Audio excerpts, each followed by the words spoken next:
Dos. Ya, vamos ya. Sí.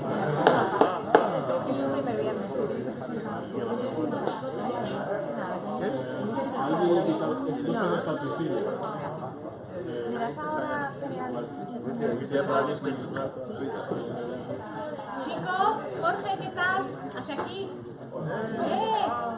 Que no soy Rocío, pero vamos. Hacemos un poquito de caso. Va a hablar en andaluz. Y bailar como yo. A ver, que está llegando Marta. Marta, por favor, gracias. Ella es Marta. No sé, porque como está llegando para que la saludemos todos y sea un poco protagonista. Bueno, Gonzalo va a hacer de Rocío hoy. Así Hago yo de Rocío. le dejo todo el protagonismo. No sé, a él. salís perdiendo, yo creo. Aplaudidme, aplaudidme. Más fuerte, más. Bueno, en fin. Buenos días a todos. Os voy a presentar a Daniel. Mira que Jaime está llegando, a ver, Ahí me está ¿nos llegando. escucháis? Un poco de seriedad, coño. Bueno, aquí Daniel, no es el señor que estaba previsto, pero resulta que es el que sabe. O sea, esto es importante, ¿no?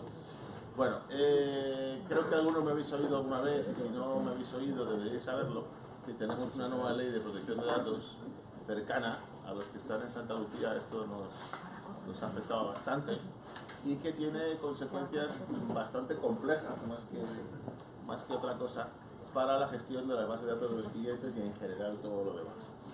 Entonces supongo que en estos meses veremos movimientos. Las grandes empresas siempre tienen más capacidad de articularlo, pero habrá más calado de qué pasa con la base de datos vigentes y las futuras acerca de los permisos que tenemos para usarlas para vender. ¿Qué problema?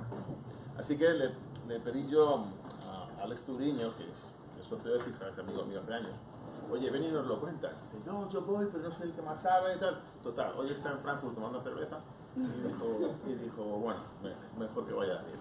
Así que él va aquí. Esta gente no duerme, sí, digo, no muerde.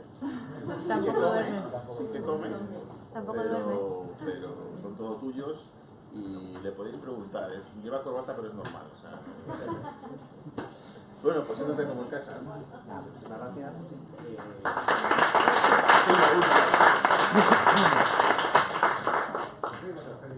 Un poco, si no, la idea es, lo que comentabas, que no sea que yo llego, os cuento directamente un rollo legal tremendo, que no nos enteremos de nada, sino que lo hagamos en plan diálogo y que veamos esos problemas del día a día que nos encontramos. Porque además, lo que vamos viendo cada vez más es que la tecnología, la innovación, la creatividad va muy por delante del derecho, donde nuestros clientes además nos piden cosas cada vez más con una dosis incluso de innovación cada vez mucho mayor, donde tenemos muchísima información de las personas y eso nos permite crear productos concretos, campañas concretas, ya no más o menos qué es lo que le puede venir bien, sino lo que necesita cada uno. Y entre medias tenemos una normativa que nos pone determinados límites, o al menos nos dice que tenemos que ser conscientes de determinados riesgos. Básicamente, hasta ahora veníamos acostumbrados a determinadas cláusulas gris oscuro que teníamos en todos los sitios, que decían algo así como que en cumplimiento de la LOPD mis datos van a ser tratados para determinadas cosas y que yo tenía una serie de derechos. Y era la típica cláusula que nadie se leía, que todo el mundo firmaba, y abajo del todo, incluso muchas veces con las aplicaciones, debajo de un scroll infinito, aparecía una casilla pequeñita que ponía no deseo recibir comunicaciones comerciales.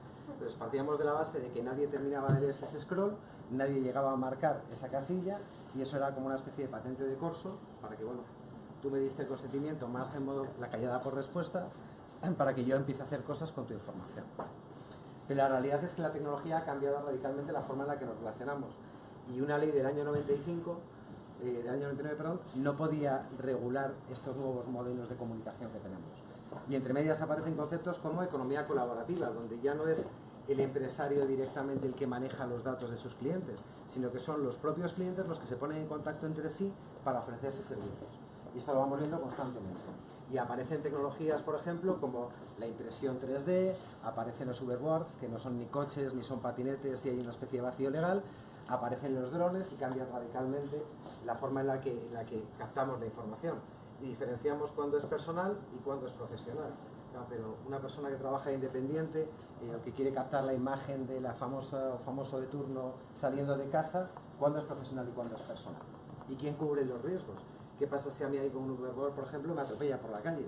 ¿Dónde está el seguro de esa persona, etcétera, ¿no?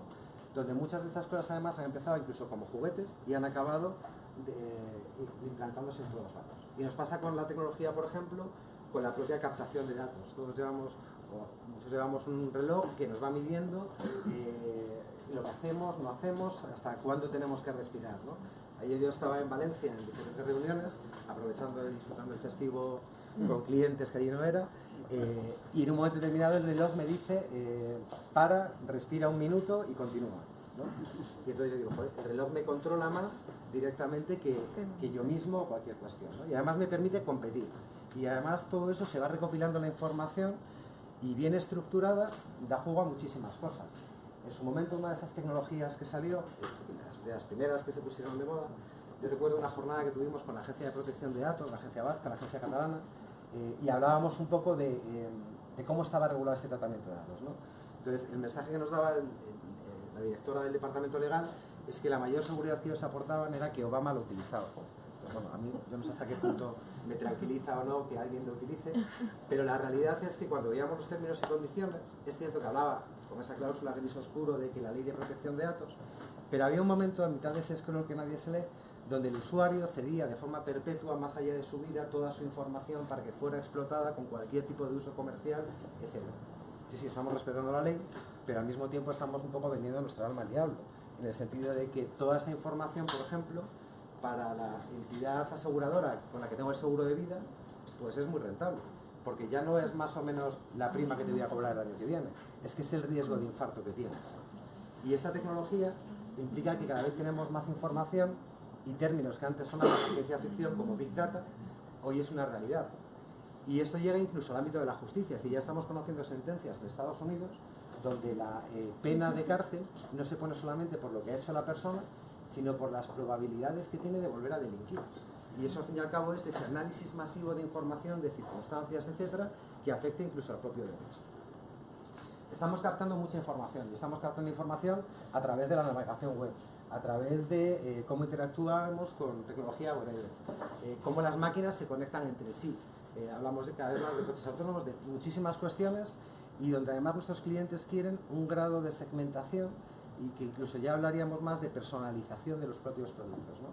Conceptos que parecían muy nuevos hace un tiempo, como la multicanalidad, han pasado a ser omnicanalidad y han pasado a ser todo.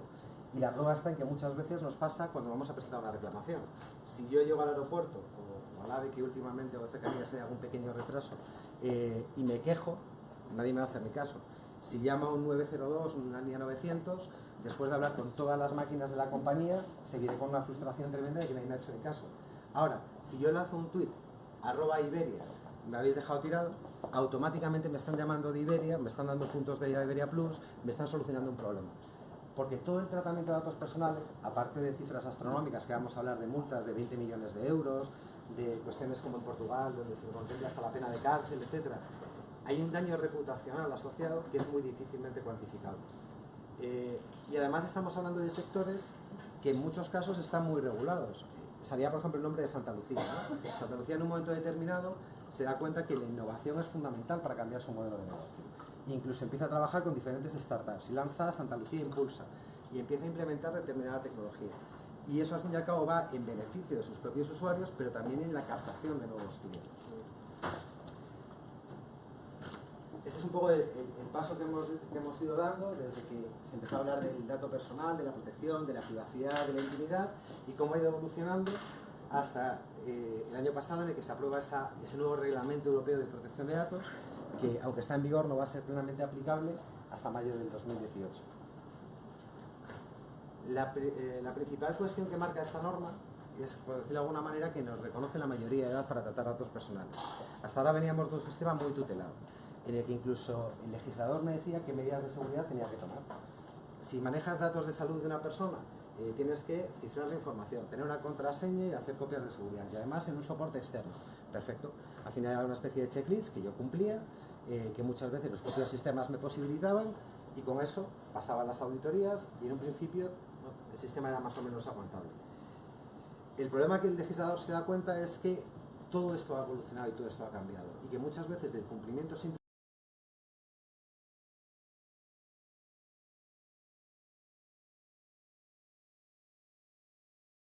vamos a destruir, que la vamos a proteger, etc. Ese papel que lo aguanta todo, en muchas ocasiones al final era el cumplimiento, y os lo voy a comentar, que es separando la palabra en cumplimiento. Es decir, al final yo te digo que voy a hacer unas cosas, pero luego yo por otro lado hago lo que me da la gana. Esta norma lo que viene a decir al final es, tú trata los datos, sé consecuente con los tratamientos de datos, sé consciente del riesgo que implica ese tratamiento de datos y a partir de ahí toma las decisiones que quieras tomar. ¿Qué cosas han cambiado durante este tiempo? El mismo concepto de dato personal. ¿Qué entendéis que es un dato personal? Aparte del nombre, apellidos, de la dirección de casa, del correo electrónico, ¿qué más cosas podría ser un dato personal? Salud, un dato de salud. La dirección IP desde la que me conecto, por ejemplo, la matrícula de mi coche, aunque la agencia ha ido cambiando de criterio continuamente. Una fotografía de mi cara, Tus antecedentes penales. antecedentes penales. La fotografía de mi cara es un dato personal que me permite identificarme. Y si yo voy por la calle y me sacan de espaldas por la chaqueta, sin sacarme la cabeza ni sacarme el cuerpo, solamente la espalda, ¿eso permite identificar a Daniel López cuando va un montón de gente en el cercanías?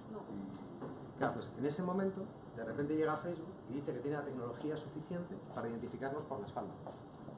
Claro, y esto cambia completamente el concepto, porque al final lo que Facebook hace es que hace un combinado de información, ese análisis masivo de información que llega hasta el punto de decir, esta chaqueta es de Daniel López, con las consecuencias que eso conlleva. Es decir, yo le puedo decir a mi mujer que hoy estoy dando una charla a vosotros y resulta que Facebook dice que no hay, que estoy en Plaza de Castilla tomándome unas cañas, o Alex, le digo que estoy aquí y casualmente estoy en otro lado, ¿no? Con lo cual, el concepto de dato personal ha evolucionado radicalmente. Incluso la información que podemos llegar a sacar del dato personal. ¿Quién creéis que me conoce mejor que nadie? Facebook. Vale, hay que saber lo de mi mujer, por supuesto. Un Google, por ejemplo, ¿no? Google anunciaba hace tiempo que tenía la tecnología suficiente para ofrecernos lo que queríamos antes de que lo pidiéramos. Y esto es algo que hemos visto al otro lado del charco en diferentes momentos y casos muy sonados en los que una empresa, por ejemplo, de venta de cochecitos de bebé empieza a enviarle a una niña de 17 años información sobre coches de bebé y pañales. El padre entra completamente en furia, como mi hija va a estar embarazada, la niña no sabía que estaba embarazada, nada por el estilo, demandan a la compañía, etcétera, y 2 meses después el padre tiene que escribir a la compañía para pedirle perdón porque la niña sí que estaba embarazada. ¿Qué es lo que pasa? Que de toda esa información que estábamos captando de esa persona y toda esa tecnología, ese análisis predictivo de información, la propia compañía sabía que la chica estaba embarazada antes incluso de que ella lo supiera. Claro, esto es algo que es muy fuerte, porque eso de predecir el futuro, ese concepto de Minority Report que parecía de ciencia ficción radicalmente, ya hoy es una realidad. En 2 semanas estamos en el despacho en Londres con uno de nuestros clientes, con uno de esos proyectos de análisis de información masiva, como tiene Berlín, como tiene aquí Las Rozas, para prevenir delitos. Porque del análisis de todas las situaciones, de las cámaras de videovigilancia de la policía, etcétera, yo puedo anticiparme al propio delito. Esto en el ámbito comercial, desde luego, las posibilidades que da son radicales, porque ya no es que la página me aparece diferente según le entre yo o entre un compañero, es que directamente te puedo dar lo que tú necesitas. Y salen cuestiones, por ejemplo, como que, y hablamos de quién me conoce mejor, ¿no? Y al final no es Google, al final es mi banco, porque mi banco sabe si vivo de alquiler, si tengo una hipoteca, si estoy casado, cuándo pago el abono de transporte, si me muevo en coche, qué impuestos pago, dejo de pagar, lo sabe todo de mí. Otra cosa es, ¿el banco puede utilizar toda esa información que tiene de mí para su propio beneficio? Y de hecho es una cuestión que Google en su momento plantea cuando empezamos a ver noticias de que lo único que le falta a Google para conocernos perfectamente es tener un banco, una entidad financiera, y que se plantea incluso comprar esa entidad financiera. La seguridad informática también ha cambiado. Esos conceptos que teníamos hasta ahora han cambiado radicalmente y lo hemos visto en muchísimas noticias. Caso de Estados Unidos también, donde el FBI le pide a Apple que pueda entrar en el iCloud de una persona concreta y Apple dice no, es que no hay tecnología capaz de entrar aquí. Y esto es absolutamente seguro y solamente el propio usuario, con lo cual no se puede entrar. Y el FBI va a una empresa israelí, 2 semanas después, no es que haya entrado, es que le ha puesto un pórtico de entrada directamente con luminoso para acceder a toda la información. El impacto reputacional que tiene para Apple, que siempre ha llevado a gala, no hay virus, nadie puede entrar en mis sistemas, etcétera, noticias de este tipo, cuando hay filtración de determinadas fotografías, etcétera, lógicamente les afecta también a su modelo de negocio.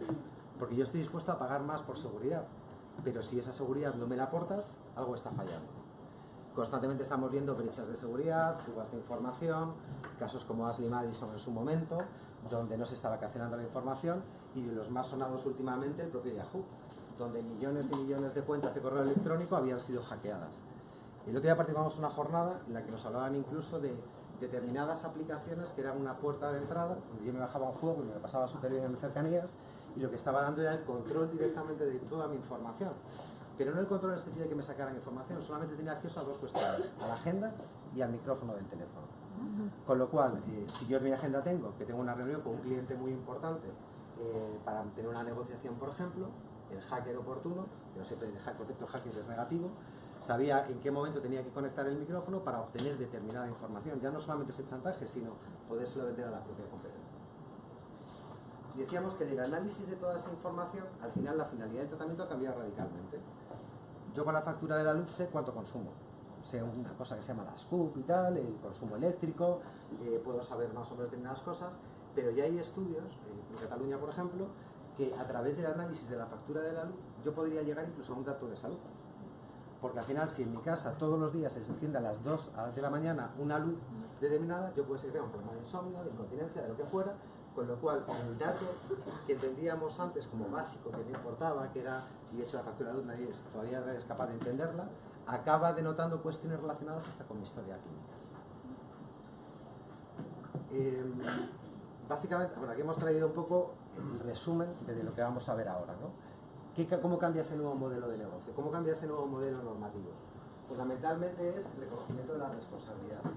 Ya somos mayores de edad y además el mensaje es muy conflictivo, porque por un lado ya no me dice el legislador tienes que hacer A, B y C y si no te sanciona. Ahora te dice haz lo que tú creas para que no te sancione. No sé si recordáis cuando éramos más jóvenes, cuando queríamos salir, nuestros padres no nos dejaban salir. Cuando mi padre se enfadaba conmigo decía no sales, era no sales y punto. Pero el punto que a mí no me gustaba nada cuando me decía tú sabrás. Porque tú sabrás es, ¿quieres salir? Sal, pero bajo tu responsabilidad. Pues, y ahí cambiaba radicalmente el panorama, ¿no? Pues el legislador lo que nos dice es no sabrás. No, lo que nos está diciendo es ¿quieres salir? Perfecto, pero bajo tu responsabilidad. ¿Eso qué significa? Disculpa, sí. Es que estamos en contacto con muchos departamentos de seguridad jurídica que están poniendo condiciones muy extrañas, cualquier cosa muy extraña muchas veces. Entonces, si la responsabilidad la defines tú, todo queda a criterio del asesor jurídico, ¿no? Ahí está, ¿no? Supongo que a medida que aparecen sentencias se irá normalizando el asunto, pero hasta qué punto queda sujeto a la interpretación individual en qué aspecto de la ley. O sea, aquí es cierto que nuestro sector... un poco, tío. Ya no voy a repetirlo. Si va a contestar. Sí que básicamente este concepto de responsabilidad y estas cuestiones que vamos a ir vayan viviendo, lo que han llevado muchas veces a los departamentos de asesoría jurídica es al no por respuesta. Claro, veremos que las multas aumentan hasta los 20 millones de euros o el 4% de facturación. Esto en alguna entidad bancaria incluso estamos hablando que es el beneficio anual de la propia entidad. Entonces cuando me llega un contrato y me llega un proyecto absolutamente innovador a mi asesoría jurídica de mi entidad bancaria, financiera, seguros o la que fuera, y me dicen vamos a hacer esto que es súper chulo, que nos va a permitir un montón de cosas, pero el riesgo de sanción son 20 millones y no lo tenemos de entrada. Ahora, lo que sí que la norma nos permite es evaluar el riesgo, tomar determinadas acciones, prevenir el impacto y evolucionar de ese no, mayúsculas gigantesco, al sí pero. Que yo creo que es un poco también un cambio que desde la propia abogacía estamos haciendo. Ya no somos todos los abogados del no, porque ya nuestro cliente sabe lo que no puede hacer, lógicamente. El de jurídico y el de marketing sabe perfectamente lo que no puede hacer. Y cuando busca una solución, lo que quiere al fin y al cabo es el poder hacerlo delimitando los riesgos. El cumplimiento perfecto no existe, siendo realista. Es decir, el riesgo de una denuncia, de una sanción, está ahí porque también está la interpretación del propio usuario. Yo puedo tener todos los permisos del mundo de alguien acreditados de que puedo utilizar sus datos como una finalidad comercial, por ejemplo, pero si el usuario entiende que se ha vulnerado un derecho, luego la agencia nos dará la razón o no. Entonces, sí que creo que va a haber un cambio poco a poco en las asesorías jurídicas, sí que creo que ahí el papel del despacho externo ayuda mucho a hablar ese lenguaje, que cada vez estamos cambiando más. Es cierto que yo vengo de corbata, pero también comentaba que, con lo cual parece que el mensaje es un poco contradictorio, que nos estamos normalizando la abogacía y seguimos de traje, pero creo que soy del despacho de los pocos que todavía usan corbata, ¿no? Pero al final es el bajar de hablar de ese lenguaje jurídico en gerundio, tercera persona, pasiva, etcétera, al lenguaje de negocio. Y yo sí que vamos viendo que hay determinadas empresas donde ya el jurídico empieza a hablar el lenguaje de negocio. Es cierto que la responsabilidad lo que hace también es que la gente se tome esto mucho más en serio. Es decir, que la campaña de marketing no llegue en el último minuto, porque el de jurídico se encuentra con el de marketing en el ascensor y con toda la gente que está grabando el spot y dice, ay, que eso ya voy a contarte, pero que es que justo mañana salimos, ¿no? Es decir, el que de alguna manera, y es otro concepto que también hablaremos, es el concepto de la protección de datos por defecto desde el diseño. Hay determinadas soluciones que nosotros podemos plantear que pueden ser respetuosas con la privacidad desde el inicio, que podemos ser conscientes de los riesgos desde el inicio, y habrá determinados riesgos que la entidad tenga que asumir. Y esto es una cuestión normal, es decir, del día a día de una toma de decisiones. Pero sí que creo que poco a poco va a ir evolucionando esa mentalidad y yo creo que cada vez va a ser más el abogado del sí pero, más que el abogado del no coma nunca ni de broma jamás por encima de mi cadáver, ¿no? Lo que nos dice la norma es que tenemos que evaluar el impacto de las cosas. Cómo impacta determinada campaña, cómo impacta, ya no solamente desde el punto de vista tecnológico, sino para qué vamos a utilizar, hasta qué punto vamos a medir información sobre la persona. Hay otras obligaciones, como comunicar las brechas de seguridad, y esto tiene dos problemas. Primero, ser conscientes que tenemos una brecha de seguridad para poder comunicarlo en 72 horas a la autoridad de control, que además es el que me va a sancionar, con lo cual eso de autoinculparme de la gente, que es que acabo de saltarme en un semáforo en rojo, pero por otro lado una parte mucho más difícil, y es que esa brecha de seguridad tiene que comunicarse al usuario final.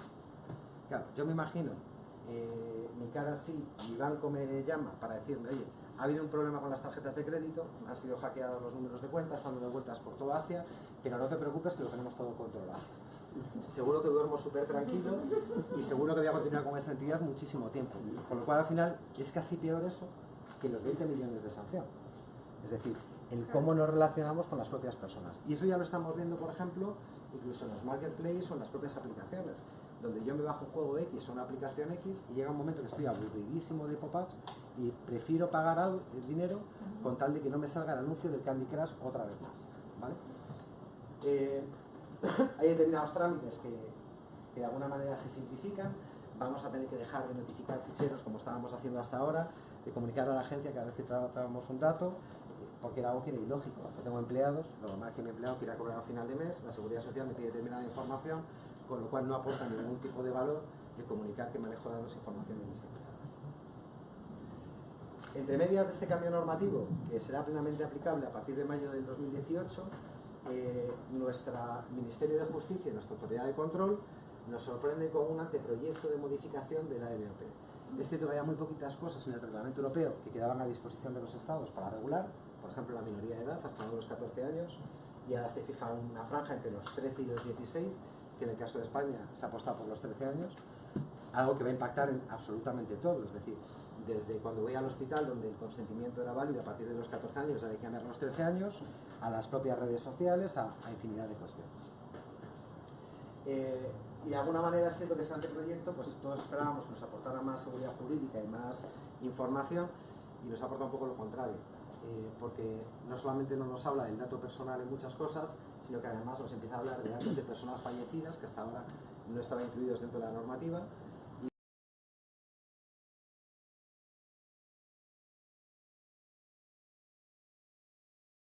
y de certezas, ¿no? Y luego lo que viene es aumentar las exigencias. Hasta ahora, y hablaremos de una figura nueva, el Data Protection Officer, ese delegado de protección de datos, que en el reglamento europeo hablaba de 3 casos, también difícilmente cuantificables, que era el tratamiento masivo de información. ¿Cuánto es masivo? A partir de los 3 millones, 2 millones y medio, 2,99 es o no es un dato masivo, ¿vale? Y lo multiplica hasta 15 supuestos en los cuales está cualquier prestador de servicios de sociedad de la información. Eso quiere decir que si yo en mi tiempo libre hago calceta y la vendo por mi página web, yo soy un prestador de servicios de sociedad de información y yo mismo tengo que tener DPO, tengo que ser yo. Claro, esto tampoco ayuda mucho, ¿no? Básicamente, sí. Cuando hablamos de consentimiento tácito, ¿esto qué implica? ¿Que yo puedo crear un formulario así diciendo todo lo que consiento y solo firmo una vez o tengo que hacer un clic en todo? Es una de las cosas que cambian ahora. Hasta ahora se permitía la callada por respuesta, no deseo recibir comunicaciones comerciales abajo, en chiquitito, pequeñito, etc. Y ahora eso cambia plenamente a un consentimiento en positivo, donde yo tengo que informar de todas las finalidades del tratamiento. Y esto es algo que es muy complejo porque muchas veces, cuando hablamos además de creatividad, hablamos de innovación, no sabemos para qué vamos a utilizar el dato. Esto nos ha pasado con determinados clientes donde te reúnes con el departamento de Big Data, de análisis, etcétera, y te dicen, es que yo no sé para qué quiero el dato. Yo sé que tengo muchísimos datos y que algún día me van a servir para algo, pero a fecha de hoy no tengo muy clara esa finalidad. Con lo cual tengo que identificar todas las finalidades y tiene que haber un acto positivo o afirmativo de consentimiento. Es decir, ya no basta con una firma directamente, sino que teóricamente debería marcar cada uno de esos checks, ¿vale? Y además tiene que ser un soporte duradero que me permita recuperarlo en cualquier momento, que este era otro problema que teníamos. Por ejemplo, esto pasa mucho en el sector asegurador, donde tenemos que la póliza la firme con un mediador que ya no está trabajando con la compañía, que cerró directamente la oficina y nadie sabe dónde está la póliza firmada, ni el consentimiento, ni nada por el estilo. Y esto está asociado también, como veremos, a un cambio que es que pasamos del deber de información al derecho a la información. Y donde ya no solamente es esa cláusula gris oscuro de la que hablábamos antes, sino que tenemos que dar más información al respecto. Finalidades de tratamiento, durante cuánto tiempo vamos a utilizar los datos, qué van a pasar con esos datos en el momento en el que deje de ser cliente, si los voy a reutilizar, si los voy a explotar, y partiendo de la base además de que la tecnología lo que ha hecho es que el dato anónimo deje de existir. Antes yo le quitaba el nombre y apellidos y la información era anónima. Ahora en el momento en que empieza a combinar toda esa información, lo que hablamos más es de pseudo-anonimización, más que realmente de anonimización.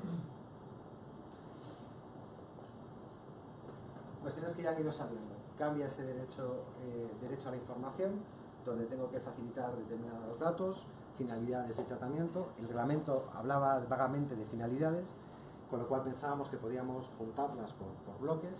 Y una de las cosas que dice este anteproyecto de ley de protección de datos es que tenemos que especificar cada una de las finalidades de tratamiento. Y esto es complicado para nosotros, que estamos prestando servicios a empresas, pero también es complicado para la propia empresa, porque lo primero que tiene que hacer la empresa es saber para qué está utilizando la información.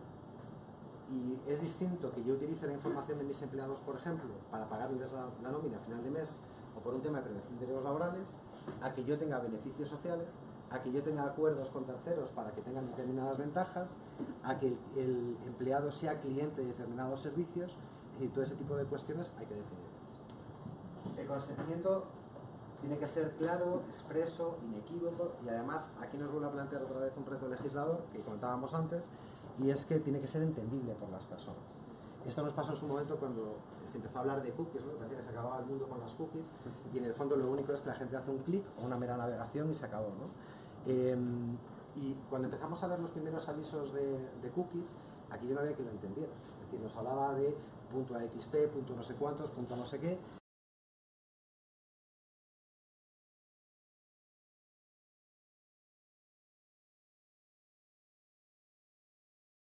Un problema, al final hay una responsabilidad del médico, y que si cualquiera se lee ese consentimiento informado, no se opera ni de broma. O sea, yo cuando era pequeño me hice el tratamiento de los granitos de la cara, y cuando me puse el consentimiento informado, me podía morir, me podía quedar tetrapléjico, me iba a quedar estéril, y digo, joder, para 4 granos lo que voy a asumir, ¿no?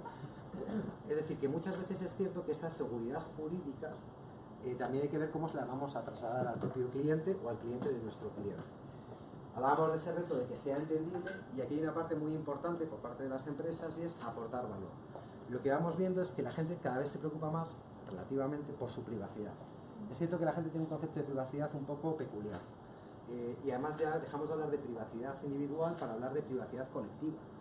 Esto lo vemos, por ejemplo, con redes sociales, ¿no? Yo no quiero que en el trabajo nadie sepa nada de mí, pero luego llego a Facebook y publico mi vida abierta sin ningún tipo de problema. O soy muy escrupuloso con determinadas cuestiones, y en otros casos directamente publico la información, la cuento sin ningún problema. Y lo vemos en la propia farmacia, es decir, la gente no tiene problema de comprar el haloperidol, que tiene una serie de implicaciones desde el punto de vista psiquiátrico, psicológico en su farmacia, pero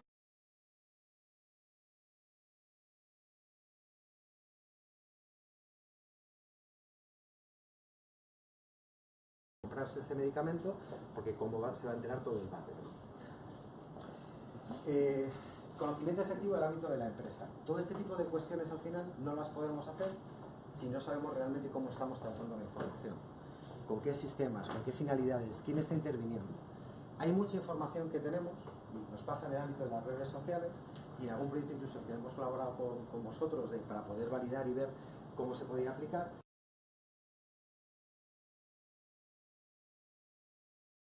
Ese conocimiento también me permite prevenir el fraude en el sector asegurador. yo digo que me he dado un golpe con Gonzalo esta mañana, que no le conozco absolutamente de nada y doy el parte a mi compañía aseguradora. Perfecto, y me paga la indemnización. Pero es que yo directamente pongo en mi Facebook una fotografía sin collarín, tomándome una copa.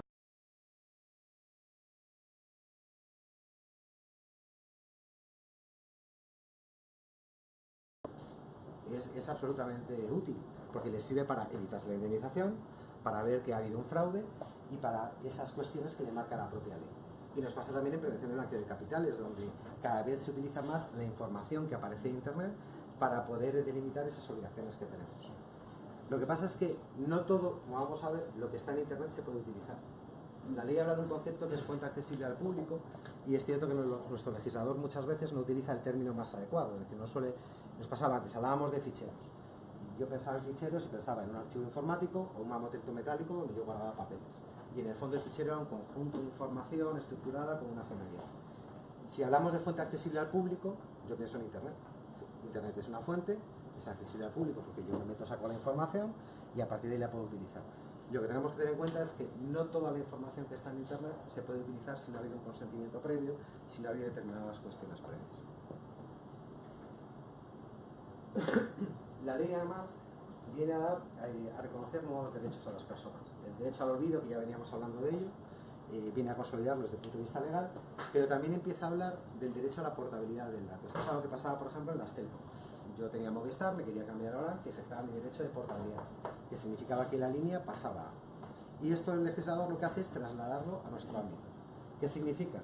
Que yo, por ejemplo, llego al Banco Santander, ejercito mi derecho a la portabilidad del dato, el Banco Santander me tiene que dar toda la información que tiene sobre mí, en un formato además exportable que yo pueda tratar, y ya no dármela a mí. Es que se la podría dar directamente, porque yo se lo diga, al BBVA. Claro, esto desde el punto de vista del cliente,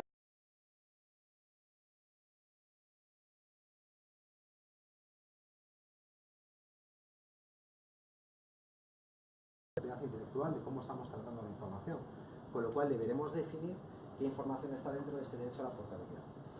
Otra de las cuestiones de las que habla la norma es el derecho a no ser objeto de decisiones basadas en tratamientos absolutamente automatizados. Esto lo hemos visto muchas veces en medios de comunicación, en el ámbito de la sanidad, ¿no? De hasta qué punto el Big Data, la utilización de tecnología, etcétera, afecta al propio diagnóstico o a la toma de determinadas decisiones, ¿no? O cuando empezamos a hablar de coches autónomos, que salía al debate ya incluso desde el punto de vista ético de cuando dos coches están a punto de darse un golpe, ¿quién toma la decisión de quién se sale de la carretera y se da el golpe o no? Y en ese sentido, de alguna manera, tenemos que permitir a las personas que se puedan oponer a esos tratamientos automatizados. Es decir, que si yo te derivo una póliza, porque he estado analizando tu información, por ejemplo, porque tengo un grado de conocimiento de ti, porque he analizado tu información en redes sociales, de determinadas cuestiones, etcétera, también tengo que dejarte a ti el derecho de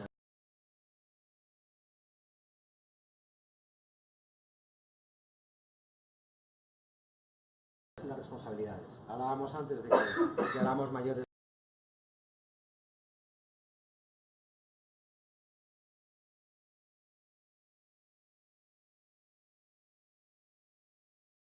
Teníamos hasta ahora, que era el que vigilaba porque no tuviéramos un ataque informático, por ejemplo, a esa figura del DPO, del Delegado de Protección de Datos, que al final, viendo el texto del anteproyecto de ley, todo el mundo tendrá uno. Y esto es importante porque no solamente nos afecta cuando nosotros somos Santa Lucía, nos afecta también cuando nosotros somos encargados del tratamiento y prestadores de servicio. Es decir, yo puedo ser responsable, por ejemplo, de un fichero de empleados de 4 personas, que son los únicos datos míos como empresa que yo manejo, pero sin embargo estar dando determinadas soluciones a un banco, por ejemplo, donde trato miles de datos, y ahí en ese sentido sí que estaría obligado a tener un delegado de protección de datos.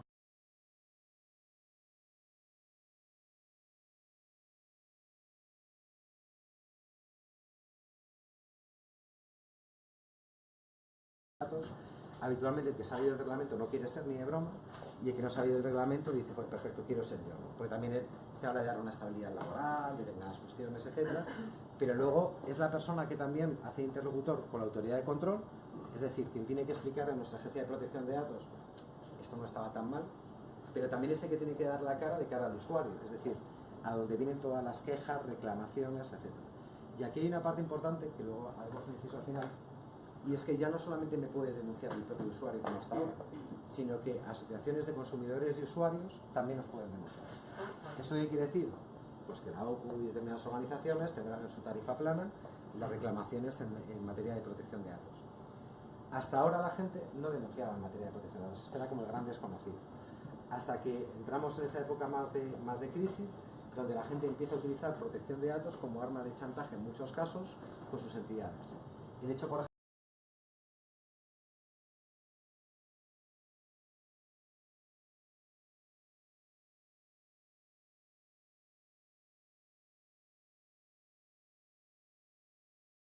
aparte de la denuncia ante la agencia, que esa multa se impone de forma administrativa y yo no veo absolutamente nada, lo que sí que se ha ido viendo es que eso lo que implicaba era una vulneración de mi derecho al honor, de mi intimidad, con lo cual generaba una serie de responsabilidades y una serie de indemnizaciones. Y a raíz de ese procedimiento yo podía sacar, por ejemplo, una indemnización de 10.000 euros que antes no tenía. En otros casos se ha utilizado a veces como chantaje con las propias empresas. Y oye, ¿me das esto? No, pues que sepas que te denuncian ante la agencia. Pero en el momento en que se clarifica mucho más todo ese tipo de cuestiones, lo que vamos a ver es que estamos mucho más expuestos. Un poco con la pregunta que planteabas de ese sí pero, cómo evolucionar del no, del negro, a la escala de grises, ¿no? Lo que nos dice la norma al final es que tenemos que analizar los riesgos. Y esos riesgos a veces vienen por la propia tecnología que estamos utilizando, y en ese sentido pues tenemos una responsabilidad a la hora de elegir determinados proveedores. Ya no vale la opción más barata del mercado, la más sencilla, etcétera, sino que es la que me aporte mayor seguridad, porque muchas veces la fuga de información no viene por lo que yo estoy haciendo, sino por lo que un tercero está haciendo. Si Amazon tuviera mañana una fuga de información, estaría afectado no solamente el propio Amazon, sino todas las empresas que utilizamos Amazon Web Service para alojar nuestra información. De ese análisis de riesgos, lo que nos va a permitir también es saber qué acciones tenemos que tomar para poder mitigar esos riesgos que hemos detectado. Por ejemplo, con el propio consentimiento, con la cesión de datos, si este dato nos ha venido por parte de un tercero, y cuestiones como la privacidad del diseño y por defecto. Eso quiere decir que cuando vayamos a lanzar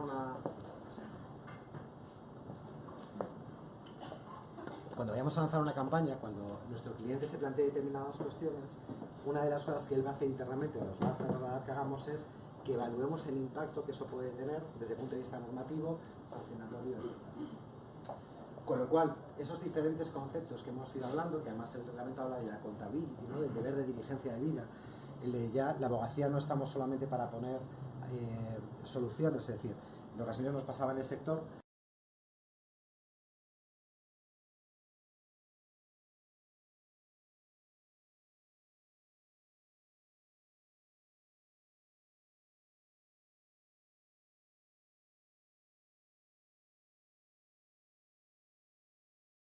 el proceso, y un proceso además de mejora continua, porque cada vez tenemos más información, porque cada vez hay más riesgos y porque, por desgracia además, el lado oscuro de la informática avanza mucho más rápido que el lado bueno de la fuerza, por decirlo de alguna manera, ¿no? Esto que implica además que ya no solamente es la autoridad de control, la agencia española, la que va a ver lo que nosotros hacemos, va a haber una ventanilla única, con lo cual una denuncia nos puede venir por parte de cualquier autoridad de control. Y significa también que tenemos que rendir cuentas ante cualquier autoridad de control. A fecha de hoy es cierto que era muy raro que un encargado del tratamiento, un prestador de servicio, cuando nosotros llevamos un proyecto para un cliente, que fuéramos sancionados, porque habitualmente era el responsable del fichero el que era sancionado y luego se repercutía contra nosotros, pero la realidad es que ahora sí que se habilita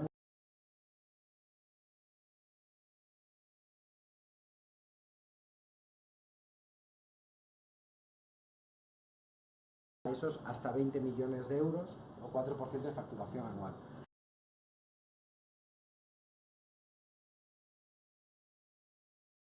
Más en serio. Hace unos días teníamos una reunión con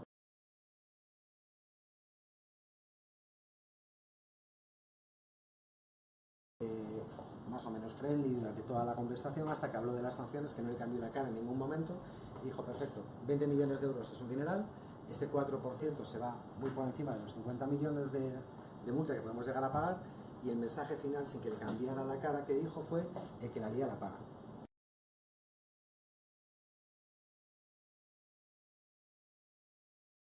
no en el sentido de mirar con lupa qué es lo que estamos haciendo, sino que garanticemos que el sistema funcione. Y para que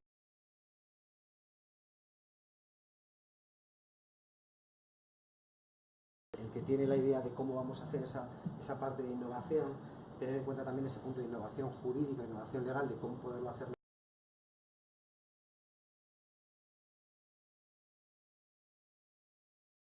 ¿Qué tenemos que cambiar o qué cuestiones nos van a impactar en nuestro día a día? Fundamentalmente el tema del consentimiento, de qué datos estamos utilizando, de cómo estamos obteniendo esa información, de cómo regularizamos esos datos que ya tenemos a fecha de hoy y además aportándole un valor en positivo, que ya no nos vale, y es un problema que incluso la propia agencia generaba, es decir, hay un cambio de norma, hay un cambio de reglas de juego, y lo primero que nos dijo la Agencia de Protección de Datos es, vale, no puedes utilizar la información que tenías antes. Pues claro, cerramos todas las empresas, cerramos los bancos, cerramos los despachos, etcétera, y vamos todos a la calle y se acabó. Luego,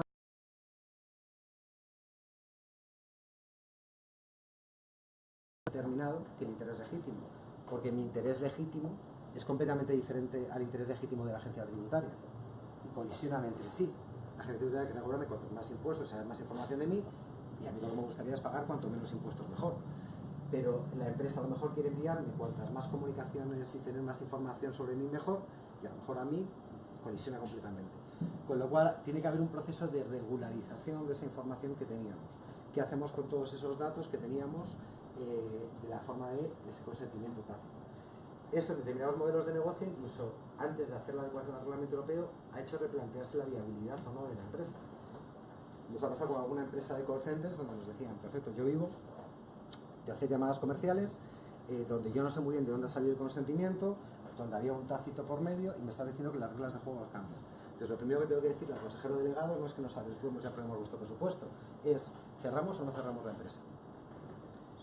Lógicamente no es que hay que cerrar la empresa, pero sí que tenemos que tomar más diligencias a la hora de poder tratar esa información. Si nos facilitan una base de datos, por ejemplo, para poder hacer una acción comercial o una campaña nueva a través de redes sociales, lo primero que tendremos que asegurarnos es que la gente no se haya opuesto a ese tratamiento del dato, que no esté en una lista Robinson, por ejemplo, que haya dado su consentimiento, que cuando hacemos determinadas operaciones, por ejemplo, a través de las propias herramientas que marcan las redes sociales, estoy pensando, por ejemplo, en Facebook y cómo hacemos ese cruce de información, que Facebook nos jura y perjura que no hay tratamiento de datos personales, porque nuestra base de datos se convierte en un hash, que es un conjunto de números y letras, etcétera, y viaja de una manera segura y no permite identificar a nadie. Pero luego ese hash resulta que le permite a Facebook saber cuántos de mis clientes están en Facebook. Con lo cual, el dato anónimo, ¿dónde está el anonimato? Es decir, si yo veo 300 millones JKT tal, y no sé qué es Daniel López, pero a alguien le permite saber quién es Daniel López. Y luego además, cuando vamos a hacer ese tipo de campañas, Facebook, para no perder su modelo de negocio, me dice, bueno, pero yo no te voy a decir cuántos exactamente de tus clientes están en mi base de datos. Con lo cual, aproximadamente hay 2.500. No sé, 2.400 o 2.700, no sé exactamente, ¿no? Y es cierto que las comunicaciones las hacemos a través de la propia red y ese tipo de cuestiones, y que validaron en su momento el servicio con la Agencia Irlandesa de Protección de Datos, pero eso está generando una responsabilidad. Y eso es lo que en muchas ocasiones hace que cuando llega al departamento jurídico digan, aquí hay riesgos por todos lados, no sé dónde está el consentimiento, Facebook me dice que no hay tratamiento de datos personales, pero yo no tengo control de determinadas cuestiones, cómo me informan a mí de alguien que ejercita el derecho de oposición, cómo yo actualizo esa información. Yo por aquí solamente, esto huele a 20 millones por todos lados, ¿no? Y de alguna manera el mensaje de tranquilidad es, vamos a tomar medidas para evitar que lleguen esos 20 millones. Vamos a reforzar, por ejemplo, el consentimiento. Vamos a reforzar, antes de hacer una campaña, enviar un correo electrónico diciendo, oye, como queremos prestarte un servicio de calidad, como nos importa, por ejemplo, tu privacidad, tu intimidad, etcétera, y somos absolutamente respetuosos, queremos tu información para determinadas cuestiones. Según como lo digamos, suena a, esta gente me va a fiscalizar, o suena a, esta gente se preocupa por mi privacidad. Con lo cual, la forma en la que también comunicamos eso nos puede ayudar también a reducir riesgos. Y hay una parte fundamental, y es que en cuanto que detectemos un riesgo, tenemos que levantar la mano. Esto pasaba antiguamente, cuando en una compañía X alguien iba con su mochila o con su cartera y con no sé cuántos papeles, etcétera, y cogía un taxi y se lo dejaba en el taxi, ¿no? O se iba a tomar unas cañas con los amigos y se dejaba la carpeta con todas las pólizas o lo que fuera ahí, y luego llegaba a la oficina y le decía, a ver cómo le digo yo a mi jefe que he perdido esta información, con lo cual ya un poco la callaba por respuesta, siempre esto pasa más o menos. Sí que es importante cuando que detectemos determinados riesgos, que veamos que alguien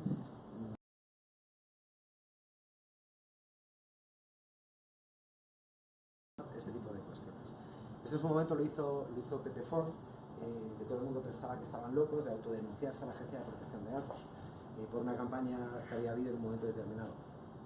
En el fondo la estrategia era clara. La estrategia era, si yo me autodenuncio, reconozco la culpa y digo lo que estoy haciendo mal y lo que estoy haciendo para hacerlo bien, en lugar de sancionarme me tirarán de las orejas, me apercibirán. Y de cara al cliente estoy generando confianza. Con lo cual este concepto de crisis de empresa, de gestión de crisis de empresa,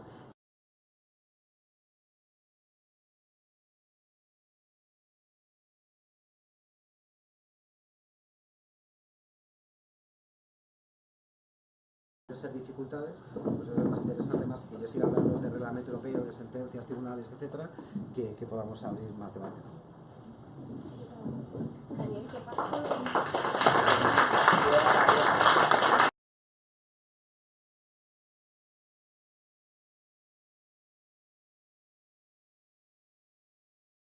Hay una de las partes que tenemos que hacer es regularizar esa información. Es decir, donde tenemos, es cierto que el reglamento habla de consentimiento y parece que solamente existe el consentimiento y ahora todos hablamos de consentimiento, etc. Pero es cierto que la ley habla de otras formas de regularizar la información. Habla de ese interés legítimo, que es complicado, porque al final yo tengo que demostrar a la agencia que ese interés legítimo está fundado en derecho, pero también habla de una relación contractual.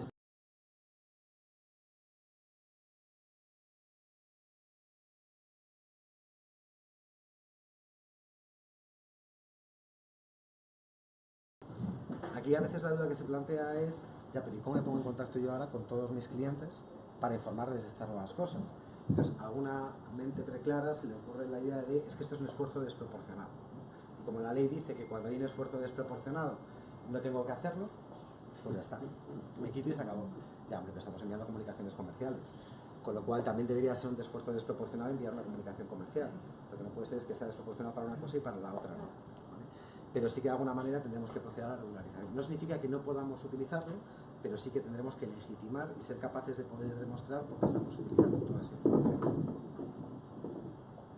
Sí. Hola, antes hablabas que habían cambiado los roles. Un momentito, Mar.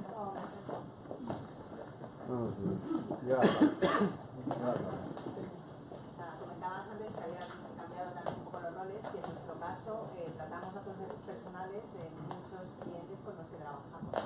¿Cuáles son esos principales, ¿no?, que nos pueden afectar a nosotros como responsables del tratamiento y que antes a lo mejor más alegremente hacíamos cosas, o si ahora tenemos que ejercer también una labor hacia los clientes que no están encargando de ese tratamiento si vemos que no están.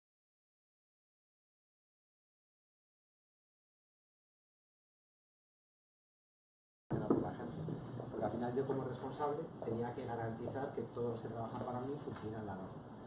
Pero esa concepción va cambiando. Entonces, ¿eso qué significa? Que a la hora de negociar con nuestros clientes, una de las cuestiones que nos van a pedir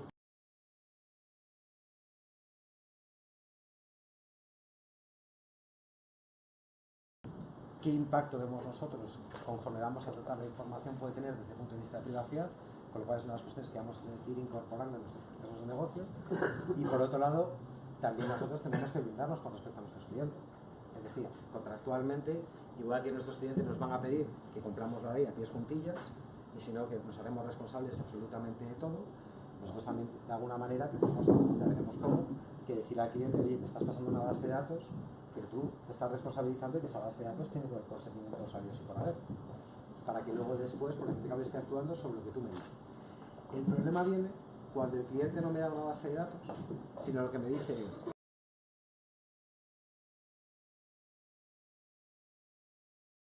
para obtener información, clientes, etc. ¿Vale? Donde no me está dando directamente esa base de datos, que yo puedo decir, no, que la culpa es de este que me ha pasado la base de datos mal, sino que soy yo el que estoy generando la base de datos, no para mí, sino además para el cliente. Y ahí es donde sí que tendremos que ver determinadas cuestiones para que ese tratamiento de datos sea legítimo. ¿Puedo utilizar información de redes sociales que comentábamos antes? Por ejemplo, la parte del fraude. Pues la ley de contrato de seguro me permite tomar acciones para prevenir el fraude. Y además el legislador se queda ahí. Con lo cual ahí tengo que innovar jurídicamente y tengo que ver cómo puedo utilizarlo. Para identificar a alguien en prevención de blanqueo de capitales, ¿puedo utilizar la información obtenida de Internet? Tengo el mismo problema. El legislador me dice, identifica a las personas,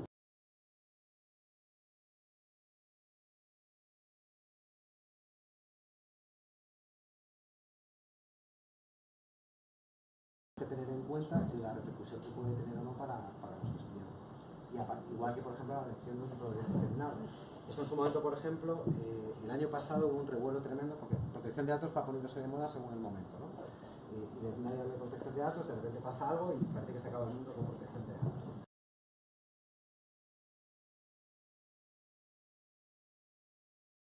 No tiene normativa de protección de datos y era un mecanismo que las empresas podían adherirse para decir yo cumplo con la norma, con lo cual eso me posibilitaba tratar los datos con Google como si lo estuviera tratando en los demás, ¿vale?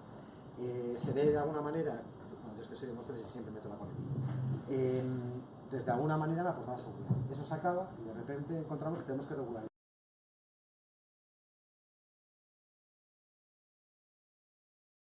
El resto de Europa nos decía que teníamos que firmar unas cláusulas contractuales tipo. Perfecto.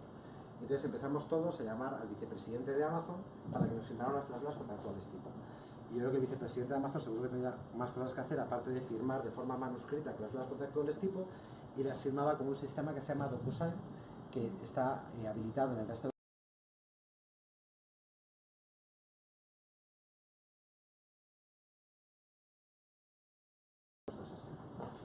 Con lo cual, ¿qué significaba? Que había que devolver ese documento a Estados Unidos para que lo firmaran otra vez.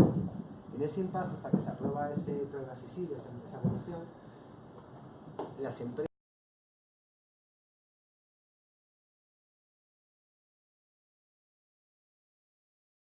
esas cláusulas contractuales tipo, a la hora de hacer una herramienta, por ejemplo, para hacer mailings,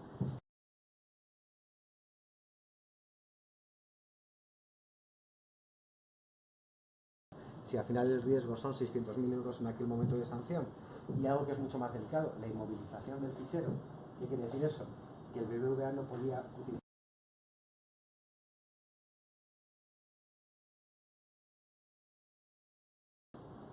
eso. Como el reglamento europeo lo que implica es que nosotros tendremos que garantizar determinadas cuestiones y también tenemos que levantar la mano. Es decir, ¿quieres que hagamos esto? Perfecto, pero tú me garantizas esto otro. Esto también hay que trasladarlo al lenguaje comercial y también hay que trasladarlo cuando te pones delante de una entidad determinada, la que fuera, y le dices, oye, y la entidad te dice, bueno, sí, vale, pero garantízame tu cumplimiento, ¿no? Con lo cual, al final, no significa que tengamos unas normas férreas, estrictas, que nos encorsetan, que son en el ámbito de la publi, por ejemplo, de las categorías, etcétera, y algo que nos impedía hacer muchísimas cosas, sino simplemente es que sabemos las líneas en las que tenemos que jugar y a partir de ahí cómo mitigamos esos riesgos para que no nos aplique luego después.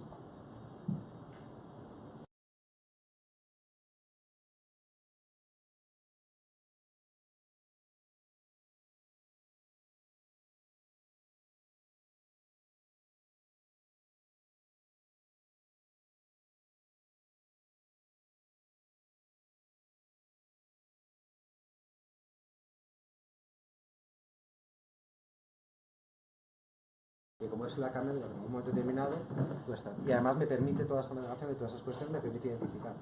Uno de los casos más sonados que tuvo la Agencia de Protección de Datos fue precisamente con unos menores a raíz de la navegación y la dirección IP. Pareja que lo dejan, la exnovia no supera la ruptura con su exnovio, el exnovio empieza a salir con otra persona y a la exnovia despechada solamente se le ocurre la brillante idea de crearle un perfil en una red social llamada Badoo, con fotografías de todo tipo y anunciando todo tipo de cosas que hacía con el número de móvil de esta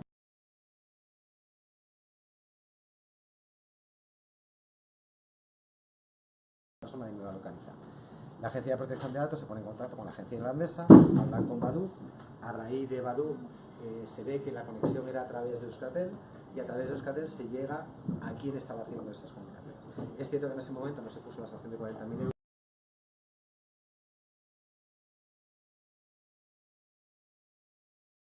Es que el dato personal puede ser la dirección IP, pero de la navegación yo estoy obteniendo mucha información que me permite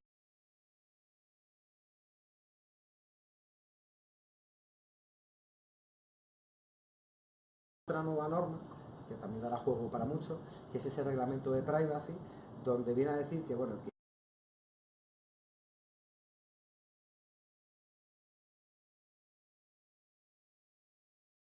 lo que me dice la norma a fecha de hoy es, para tratamiento de datos personales necesito consentimiento, con lo cual ahí tenemos que dar una pensada para ver cómo obtenemos esa navegación, que yo tengo además que facilitar un mecanismo para dejar de obtener datos de alguien, ¿vale? Que es cierto que en muchas ocasiones no depende de mí, sino que es por parte de un tercero. Esto nos pasa, por ejemplo, con Google Analytics. Dependiendo de la licencia que tengamos en Google Analytics, yo tengo información completamente disociada, es decir, yo solamente sé horas del día, lugar de conexión y poco más. Pero hay un momento que yo puedo tener, vamos, hasta el ADN de la persona. Entonces, cuando yo ejercito el no quiero que me sigas trazando, que sigas haciendo temas de tracking, al final hay un momento que depende de un tercero.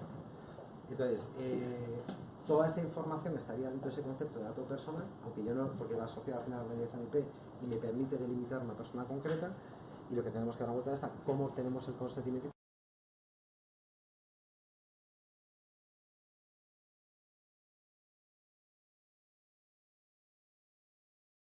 No hace mucho que la cookie ya en muchos casos ya ha pasado a mejor vida, es decir, ya estamos utilizando todo tipo de tecnologías que no tienen nada que ver con la cookie, entonces ya queda como un poco ya del siglo pasado, ¿no? Este tipo de cuestiones. Al final es conocer qué tecnologías estamos utilizando, el para qué estamos utilizando esa información, si es necesario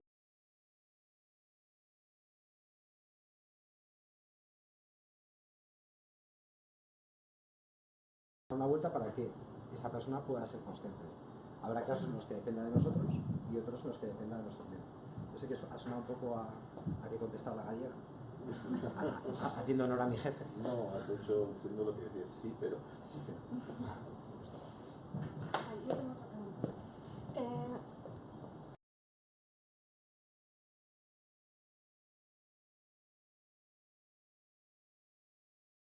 Mi duda viene más en términos prácticos de que es nuestro trabajo en el día a día que hacemos para muchos clientes, que es la parte de atención al cliente, que muchas veces necesitamos pedir esos datos de un cliente específico, y datos como puede ser el correo, incluso el número de DNI, y luego pasar esa información al cliente para que se pueda gestionar en su call center o donde sea, ¿no?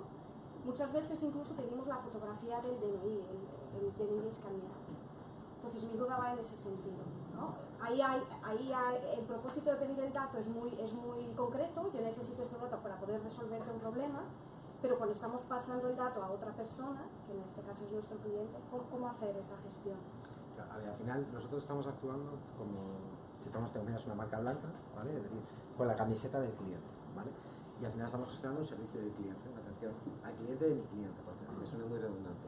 Entonces, hay determinada información que necesito para poder gestionar eso, que podré coger, igual que pues, los call centers podrán seguir teniendo esa información. Otra cosa es que tengamos que informar de esta información que me estás facilitando es necesaria para este tipo de cuestiones. Lo que viene a decir la norma es que lo que tenemos que evaluar es si esa información es proporcional o no. Es decir, para firmar un contrato de trabajo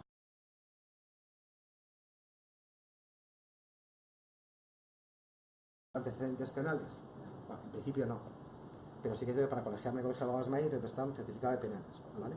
Dependiendo del caso podrá ser o no. Ahí nosotros lo que tenemos que garantizar es que, como informamos, vamos a hacer de esta información para estas cuestiones, podremos hacer ese tratamiento, y una de las ventajas además que trae el reglamento europeo, que hasta ahora no teníamos, es que unifica la forma en la que legalmente tratamos esa información. El problema que nos encontrábamos muchas veces es que en UK, por ejemplo, la fotografía es un dato desproporcional, con lo cual el DNI ya era complicado el pedirlo. En otros casos, como en Bélgica, el consentimiento del empleado no existía, porque a ver cómo le digo yo a mi jefe que no, eso de consentimiento libre, expreso, etcétera, mentira todo, ¿no? Entonces, sí que vamos a poder seguir prestando ese tipo de servicios, esa comunicación sí que está amparada en la propia relación contractual, y la información que estamos pidiendo además es necesaria para la gestión de siniestro, incidencia.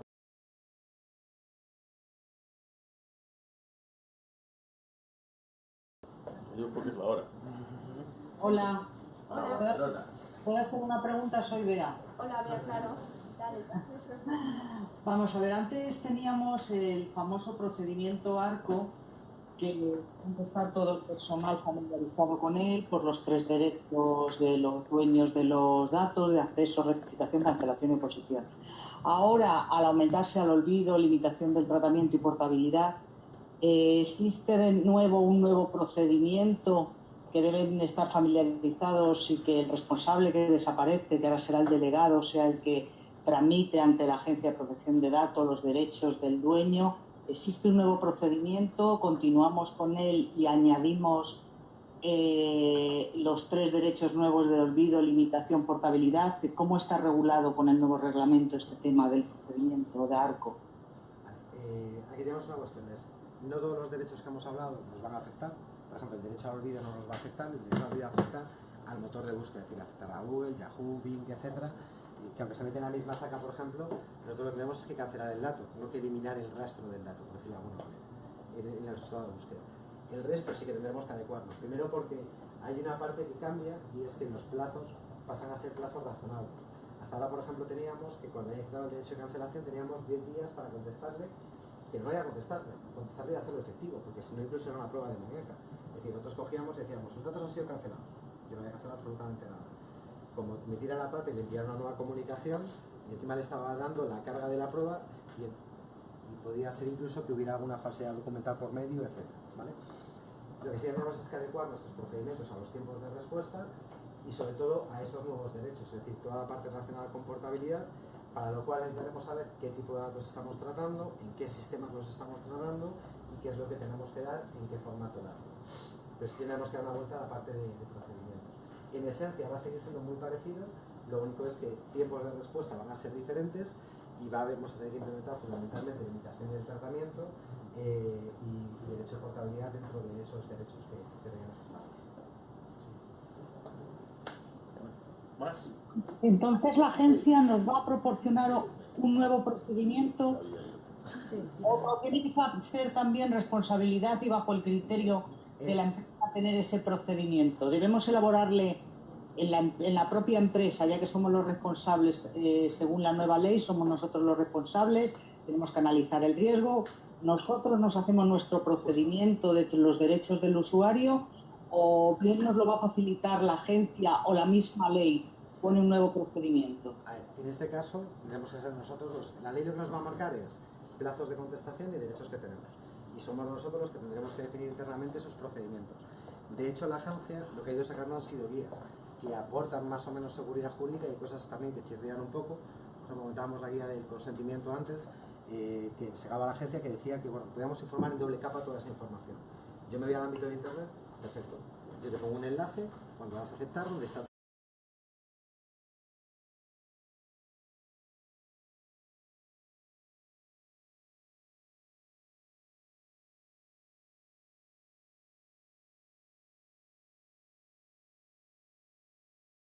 que firmaba el usuario. Claro, esa seguridad jurídica no aporta ninguna, porque yo no puedo decir lo que tú has firmado en un momento determinado, esa información puede estar cambiando radicalmente. La agencia sí que saca una herramienta para adaptarse al reglamento europeo, que al final es como un mero asesoramiento y lo que dice es que lo hagas en serio dentro de la casa, y al final es nosotros como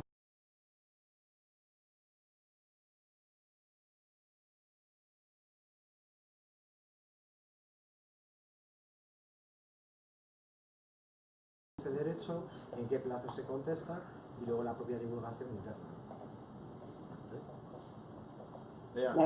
La herramienta está colgada ya, te la facilita la agencia, que la tenemos ya disponible. De hecho, la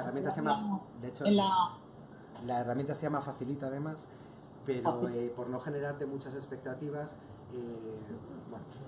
No las tengas. Vea, creo que tú vas a incumplir la regla. Tú llevas protección de datos y vas a querer seguir haciéndolo, ¿verdad? Pues eso, se lo yo está, por mí sí, pero depende. Pensando. ¿Sabéis cómo estoy ahora? Esto es un tráfico en toda regla. Eso es un tráfico. Bueno, no os vayáis a... Y no doy más explicaciones porque si no sería un dato de alta seguridad y especialmente protegido, con lo cual no digo más. Muy bien, muy bien. No os vayáis. Vamos a despedir a Ariel, pero no os vayáis que hay dos presentaciones.